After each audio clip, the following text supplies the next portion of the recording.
حضرت مالک بن دینار رحمۃ اللہ علیہ ایک مرتبہ بصرہ کی گلیوں میں جا رہے تھے۔ راستے میں ایک باندی ایسے جاہو جلال حشم خدم کے ساتھ جا رہی تھی جیسا کہ بادشاہوں کی باندیاں ہوتی ہیں۔ حضرت مالک نے اس کو دیکھا تو آواز دے کر فرمایا کہ اے باندی، میں تجھے تیرا مالک فروخت کرتا ہے یا نہیں؟ وہ باندی اس فقرے کو سن کر حیران رہ گئی اور کہنے لگی، کیا کہا؟ پھر کہو۔ انہوں نے پھر ارشاد فرمایا، اس نے کہا، اگر وہ فروخت بھی کرے تو کیا تجھ جیسا فقیر خرید سکتا ہے؟ فرمانے لگے، ہاں، اور تجھ سے بہتر کو خرید سکتا ہے۔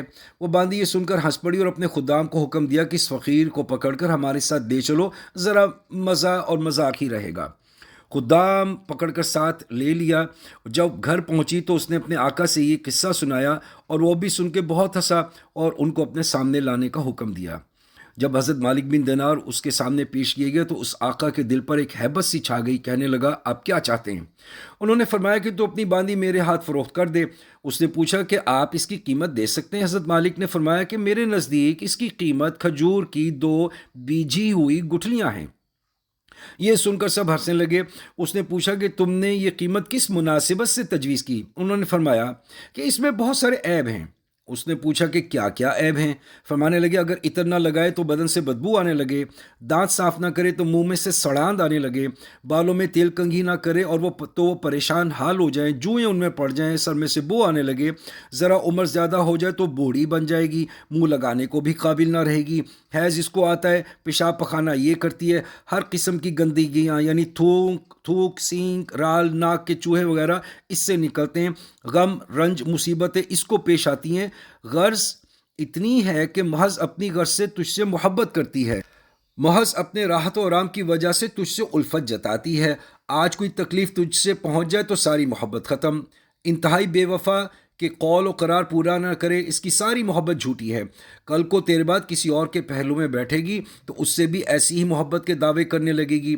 میرے پاس اس سے 1000 درجہ باندی ہے جو اس سے نہایت کم قیمت ہے، وہ کافور کے جوہر سے بنی ہے، مشک اور زعفران کی ملاوٹ سے پیدا کی گئی ہے، اس پر موتی اور نور لپیٹا گیا ہے، اگر کھارے پانی میں اس کا آب دہن ڈال دیا جائے تو وہ میٹھا ہو جائے، اور مردہ اگر اس سے بات کرے تو وہ زندہ ہو جائے، اگر اس کی کلائی آفتاب کے سامنے کر دی جائے تو آفتاب بے نور ہو جائے اور گہن ہو جائے، اگر وہ اندھیرے میں آ جائے تو سارا گھر روشن اور چمک جائے، اگر وہ دنیا میں اپنی زیب و زینت کے ساتھ آ جائے تو سارا جہان معطر ہو جائے، چمک جائے۔ اس باندی نے مشک و زعفران کے باغوں میں پرورش پائی ہے، یاقوت اور مرجان کی ٹہنیوں میں کھیلی ہے، ہر طرح کی نعمتوں کے خیموں میں اس کا محل سرائے ہے، تسنیم جو جنت کی نہروں میں سے ایک نہر ہے اس کا پانی پیتی ہے، کبھی وعدہ خلافی نہیں کرتی، اپنی محبت کو نہیں بدلتی، ہر جائی نہیں ہے۔ اب تم ہی بتاؤ کہ قیمت خرچ کرنے کے اعتبار سے کون سی باندی زیادہ موزوں ہے؟ سب نے کہا، وہی باندی جس کی آپ نے خبر دی۔ آپ نے فرمایا کہ اس باندی کی قیمت ہر وقت، ہر زمانے میں، ہر شخص کے پاس موجود ہے۔ لوگوں نے پوچھا، اس کی کیا قیمت ہے؟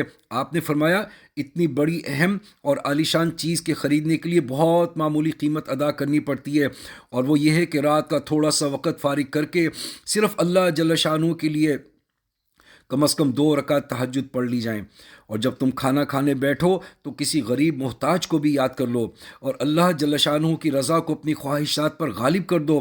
راستے میں کوئی تکلیف دینے والی چیز، کانٹا، اینٹ پڑی دیکھو تو اس کو ہٹا دو، دنیا کی زندگی کو معمولی اخراجات کے ساتھ پورا کر دو، اور اپنا فکر و غم اس دھوکے کے گھر سے ہٹا کر ہمیشہ رہنے والے گھر کی طرف لگا دو۔ ان چیزوں پر اہتمام کرنے سے تم دنیا میں عزت کی زندگی گزارو گے، آخرت میں بے فکر اور اعزاز و اکرام کے ساتھ پہنچو گے، اور جنت جو نعمتوں کا گھر ہے اس میں اللہ جل شانہ رب العزت کے پڑوس میں ہمیشہ رہو گے۔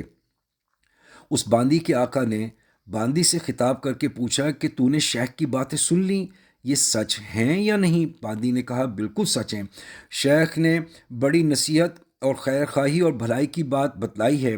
آقا نے کہا، اچھا تو اب آزاد ہے اور اتنا اتنا سامان تیری نظر ہے، اور اپنے سب غلاموں سے کہا کہ تم سب بھی آزاد ہو، اور میرے مال میں سے اتنا اتنا مال تمہاری نظر ہے، اور میرا یہ گھر اور جو کچھ مال اس میں ہے سب اللہ کی راہ میں صدقہ ہے۔ اور گھر کے دروازے پر ایک موٹے سے کپڑے کا پردہ پڑا ہوا تھا، اس کو اتار کر اپنے بدن پر لپیٹ لیا اور اپنا سارا لباس فاخرہ اتار کر صدقہ کر دیا۔ اور اس باندی نے کہا کہ میرے آقا، تمہارے بعد میرے لیے یہ زندگی اب خوشگوار نہیں ہے۔ اس لیے اس نے بھی موٹا سا کپڑا پہن کر اپنا سارا زیب و زینت کا لباس اور اپنا سارا مال و متاع صدقہ کر کے آقا کے ساتھ ہو لی۔ اور مالک بن دینار رحمۃ اللہ علیہ ان کو دعائیں دیتے ہوئے ان سے رخصت ہو گئے، اور وہ دونوں اس سارے عیش و عشرت کو طلاق دے کر اللہ کی عبادت میں مشغول ہو گئے، اور اسی حالت میں ان کا انتقال ہوا۔